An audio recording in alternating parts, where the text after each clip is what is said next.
LinkedIn sponsored messaging, message ads, sponsored InMail, conversation ads. These are the ad formats on LinkedIn that are most confusing and also intriguing to advertisers. I'm about to demystify them on this episode of the LinkedIn Ads Show.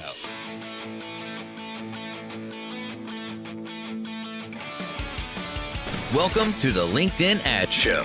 Here's your host, AJ Wilcox. Hey there, LinkedIn Ads fanatics. For years, I've been getting questions about the sponsored messaging ad formats on LinkedIn. And honestly, I've been waiting a long time to do this episode. I was waiting until I found a whole bunch of success with these ad formats. And honestly, I've been really disappointed. I was hoping to find a formula for what always works. But I've collected all of the opportunities for success that I've been able to find on this episode, and I'm excited to finally share them with you. First off, in the news, LinkedIn has a little message across the top of every account that says, "We've temporarily changed the design of our navigation menu. Learn more." And you can click there to see the note in the help section of LinkedIn, or just look in the show notes down below. I've linked to it there. And what they've explained is they've reverted the new left-hand navigation experience that was released just in the last handful of weeks, and it's been temporarily reverted back to the old top navigation experience. And I reached out to a contact at LinkedIn and I got the inside scoop.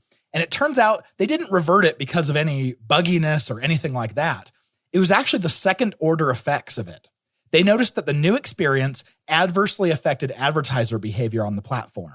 I won't go any deeper into that, but I expect that after they make some minor adjustments or improvements, we'll get it back. There wasn't a problem with the navigation experience itself.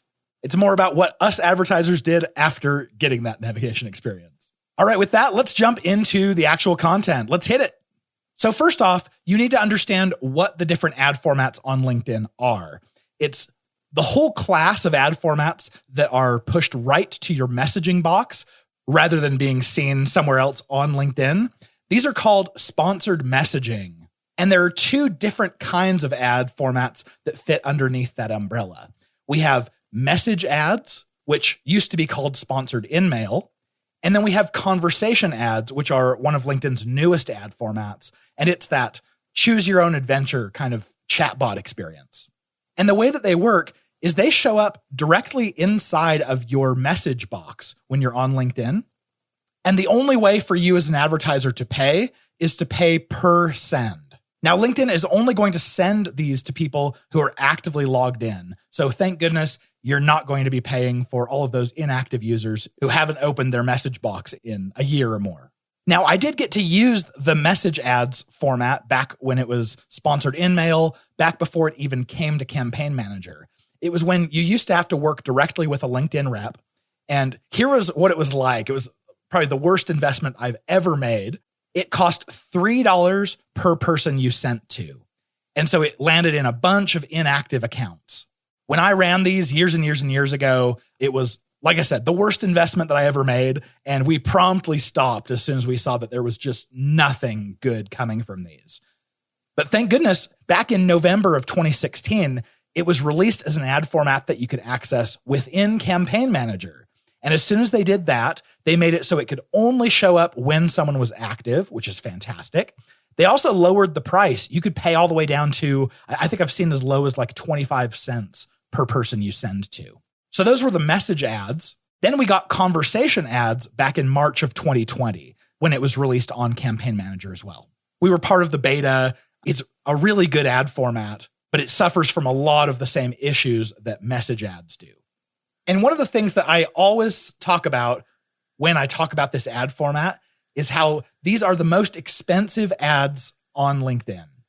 And a lot of people are shocked when they hear me say that because they think that it's one of LinkedIn's cheapest ad formats. So here's the logic around it. So an average cost per send of one of these ads might be somewhere, if it's in North America, between about 50 cents to $1 per send. So say, for example, that you sent these messages to 1,000 people.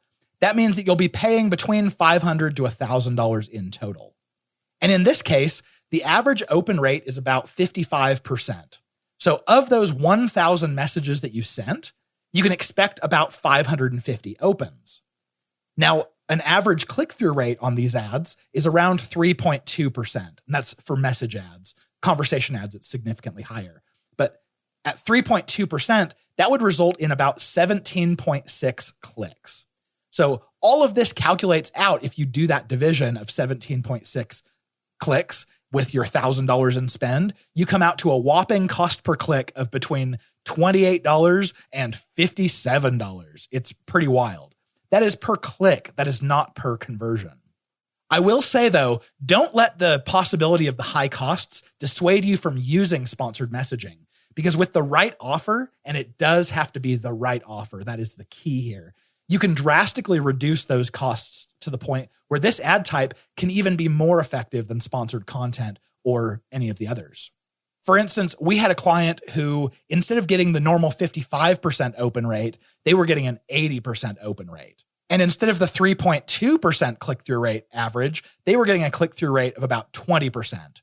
And that means we were getting costs per click in between about $3 to $6, all just depending on how much you were paying per send. And of course, for sponsored content, most of the time we would kill to get costs that low. And that's why these ad formats are so special if you have the right offer. If you don't know what I mean by offers, go back and listen to episode 10. We've linked to it below in the show notes as well. It's all about offers. But here's what you need to keep in mind for these message ad offers. It has to feel very much like a personal invitation, is how I like to think of it. The reason why is when you send one of these ads, it's going to look like it came from a person, and it shows up as a message rather than just a banner ad, which feels a lot more invasive if it's spammy. But if it's not spammy, it feels a lot more personal and inviting. If you're going to send one of these and just say, like, click here to talk to our sales rep, or click here to sign up for our webinar, and these are to cold audiences, chances are these are going to be the most expensive clicks you've paid for on the network. It's not going to turn out well in your favor.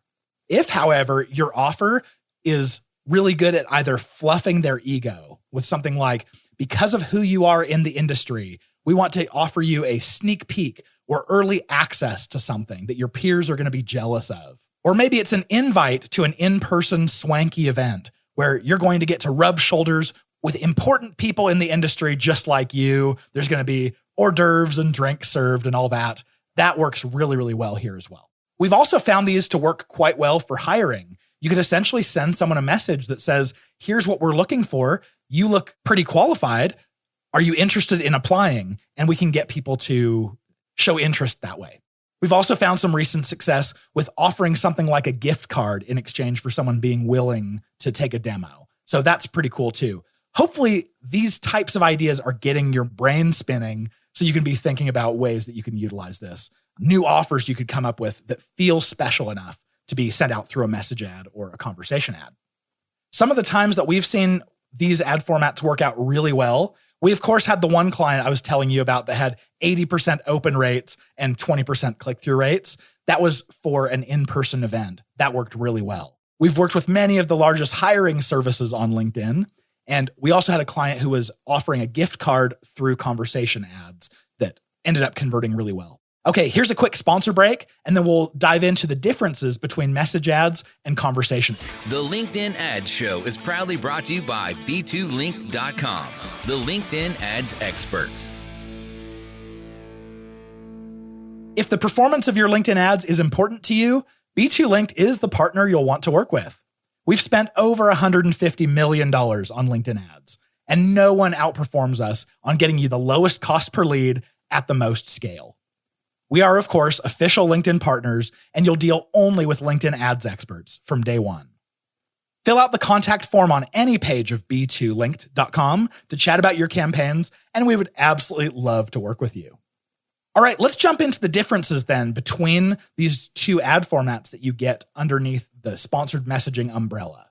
So first off, you have message ads, which is like getting an in-mail message from a person and it'll say promoted or sponsored.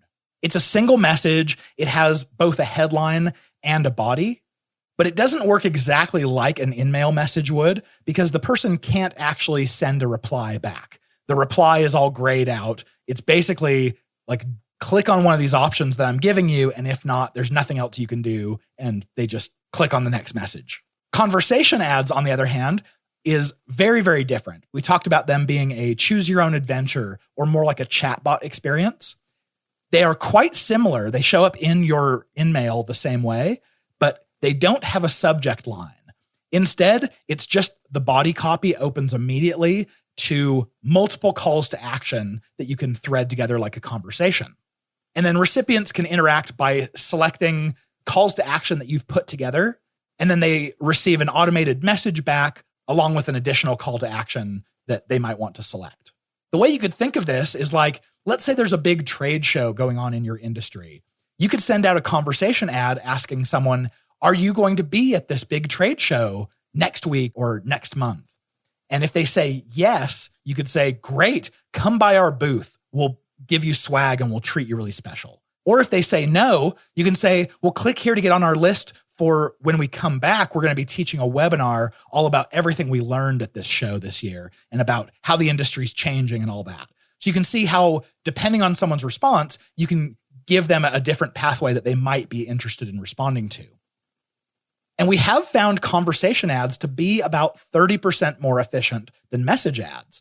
And I would chalk that up to basically a message ad. If you're not interested in the one thing that's being offered, you just shut it off and you just move on to the next message. But a conversation ad, there are multiple chances to convert there. And the chances are a lot higher that you're going to find one or two that are actually interesting to this prospect. And so you'll end up with about 30% more conversions, which is great. That being said, they do take a lot more time to build. So keep that in mind. It's a lot harder to actually build those ads, but they do perform well. I mentioned at the beginning about how some people think that these are some of LinkedIn's cheapest ads. And the reason for that is definitely fixable.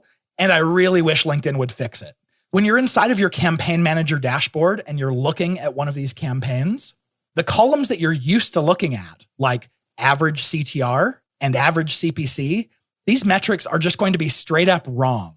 And the reason why is Campaign Manager calls it a click when someone opens one of these ads. But I have a very different opinion on what a click actually is. In my mind, a click means that a prospect should be then presented with an opportunity to convert. But according to LinkedIn's definition of a click being an open, you can't convert right from there. That you have to do one extra step.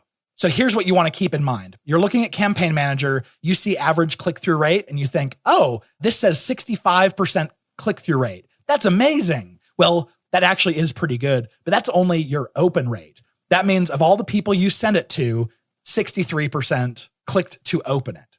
Now, what we don't know how many people click open just to mark it as read, so it's not standing out in their inbox as a message that needs to be read. So I don't necessarily think that an open is a high vote of confidence of whether something had a good headline or good initial hook. You also look over and see average cost per click is 57 cents. Well, that is not what it is per click. That's your cost per open. So if under columns, if you move away from performance, which is probably defaulted to, and move to sponsored messaging, some of the metrics in here are still wrong. Like if you scroll all the way over to the right, average CPC still says the exact same thing as cost per open. But you will notice that there's a column there called sponsored messaging clicks. This is your actual clicks when someone clicked on one of the calls to action that you put inside of your sponsored messaging ad. You'll see your open rate was also called click-through rate for before, but no, this is the proper definition for it. And then you'll also see a column for click to open rate. That is your actual click-through rate. That is the sponsored messaging clicks over the number of opens. So basically, if you're using this ad format, make sure that you are looking at it through the columns sponsored messaging rather than just at performance, because otherwise it'll throw you off. I've had so many people tell me that, oh, we're using these sponsored messaging ads and we're getting like $1 cost per click and they're way outperforming everything else. Then we dive in and find out, like as soon as we can see that their cost per conversion is significantly higher than any other ad format, and they realize, oh man, I got tricked. My cost per click was actually $25 to $50 rather than $1. And we as advertisers should know this better. And I do think that LinkedIn should do a much better job of educating that and making it very, very clear for us. If you end up exporting this data, when you pull it out into Excel, you'll notice the column AO is called clicks sponsored messaging. And that's when generating a campaign level report. That's the one you'll want to use in all of your calculations for a click. Now, these are a very special kind of ad format because they have incredible capabilities. The first one is that you can use what LinkedIn calls macros or dynamic fields. That means inside of your message, you can insert dynamically someone's first name, their last name, their company name, their industry, or their job title. So imagine you had a message like, hi, first name, I see you work at company name. We found other people with job title have found this really interesting. We thought you'd want to take a look. Something special to note is this is one of the ad formats that is eligible to be used in conjunction with LinkedIn's lead gen forms. And we would highly recommend it. Because the cost on these are so high, you definitely want your conversion rates to be as high as possible while you're evaluating them, so you can make sure that it's going to be an ad format that works well for you. There isn't a way to preview these ads as you're writing them. So what you do is you can send a test message as you're crafting it. And that way, while the message is still in draft, it'll send directly to your LinkedIn account, and you can go look in your own messaging box to see exactly how it looks. I mentioned that it comes from an individual. If you work with your LinkedIn rep, they can turn on the ability for it to come from your company page instead. But I highly, highly want to discourage you from doing this. When it comes from a person, it generally gets a much higher open and conversion rate. When it comes from a company, it definitely feels like an ad. Something else special about these is that it will allow you to create a 300 by 250 pixel banner image that it says it's optional, but I would not call it optional. This is ad inventory that when someone is on desktop and they open up your message, you get a free ad that accompanies your conversation ad. I think this is huge. Don't bypass this just because you think, oh, I don't have the creative. It's worth it. Go into Canva, create a quick 300 by 250 pixel image and be done. Imagine what this would look like if you sent someone a personal message and then an ad for your top competitor happened to show up on the page at the same time. It's not a good look. You will notice that there are some limitations along with these ad formats. The most noticeable one is that there is a tight frequency cap. And this frequency cap is a person on LinkedIn can only receive one of these ads every 30 days. It used to be every 60 days. Then they lowered it down to 45. Now it's 30. I wouldn't be surprised to see LinkedIn open this up to being once every 15 days in the future. But for right now, it's still one every 30. And that's not one from you every 30 days. That's one of these, period. So no one else can send someone one of these. You've essentially monopolized their inbox for the whole month, which is kind of a cool feature. LinkedIn says that they do this frequency cap because they really care about their member experience, and they feel like if they sent any more than this, they would get annoying. But that seems really silly to me, considering that people on LinkedIn who are popular, who are in high positions, they end up getting Sales Navigator InMails like 3, 4, 5 a day. Some of you may be getting considerably more than that. So one of these every 30, I don't think people can even tell that which ones are sponsored versus which ones are sent by someone with Sales Navigator just trying to spam their inbox. A big downside here is that when someone sends you a Sales Navigator InMail, it actually sends a copy of that InMail to your email as a notification so that you can click to open it right there.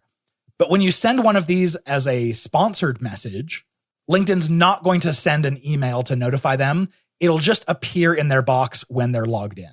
If you are a large advertiser, these are very hard to budget for because that inventory is unpredictable.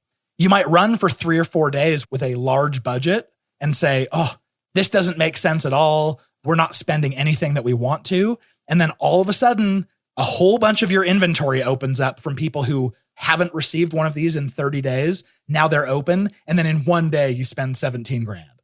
That actually happened to us. So make sure when you use these, you're probably going to want to use them for a month or more, just to make sure that you're taking advantage of all of your audience who may have already received one of these before and they're going to open up sometime during your campaign where you can send them. As you go to evaluate these, realize that there's going to be a lag in performance because oftentimes people will receive the messages and end up opening or clicking on them days or even weeks after the initial send. So you don't want to run this for 2 days, look at the performance and say, ooh, this obviously isn't going to work for us, because it still could. Give it some days for those sends to mature into opens and clicks. Unfortunately, these don't have any sort of retargeting that you can do except for just lead gen form opens. I really wish we had the ability to exclude someone who had received multiple of your sponsored message ads without opening them or without clicking. I hope we get this kind of functionality in the future. We mentioned that you can't really respond to these, but if you are sending these in mass, there are going to be people who want to respond to you and want to get in touch and have a real conversation.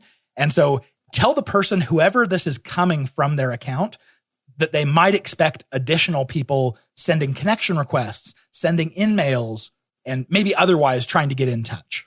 And here are the specs for these. So first off, we have message ads where the name of your ad, because you can, of course, name most ads on LinkedIn. You get 255 characters there. You get to select from any sender that you've gotten permission to send from their account. Your subject line gets 60 characters, but it's truncated on mobile, so I would suggest going shorter than that if you can.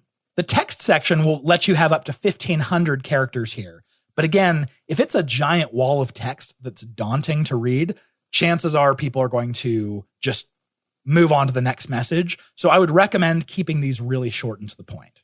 You can put links. You can put a main call to action that's up to 20 characters.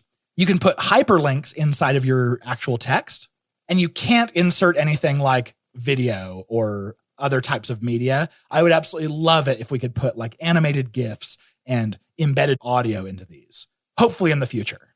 Then we have conversation ads. And again, these have names that are up to 255 characters.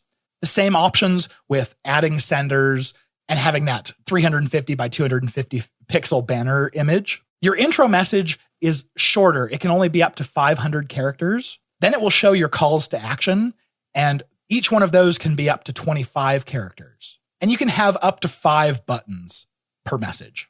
So what I want you to take away from this episode is I want you to understand that these are ad formats where if you have a special, a VIP, a personal invitation kind of offer, then these are the right ad formats for you.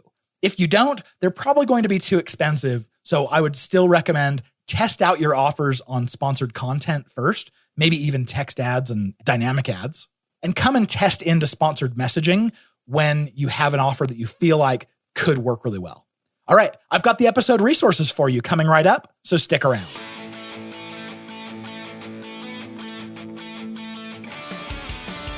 Thank you for listening to the LinkedIn Ad Show. Hungry for more? AJ Wilcox, take it away.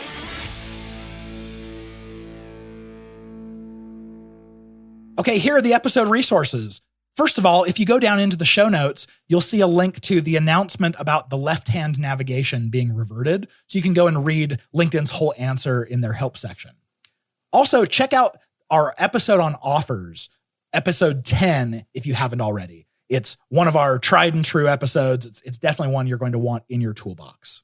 If you or anyone you know is looking to learn LinkedIn ads, definitely point them towards the link that we have down below for the course on LinkedIn ads.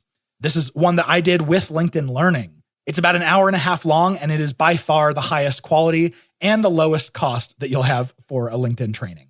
Look down at whatever podcast player you're using and hit subscribe if you haven't already. And please do rate the podcast on whatever player you're using. And please, please, please, and I mean you, please go and review the podcast if you like what you're hearing. People reach out to me all the time saying that they love the show, but I'm not seeing the reviews come in, and that will help more than you know. So please, please, please, I'm begging, leave a review. With any comments, suggestions, questions for us about the show, reach out to us at podcast@b2linked.com. And with that being said, we'll see you back here next week, cheering you on in your LinkedIn ads initiatives.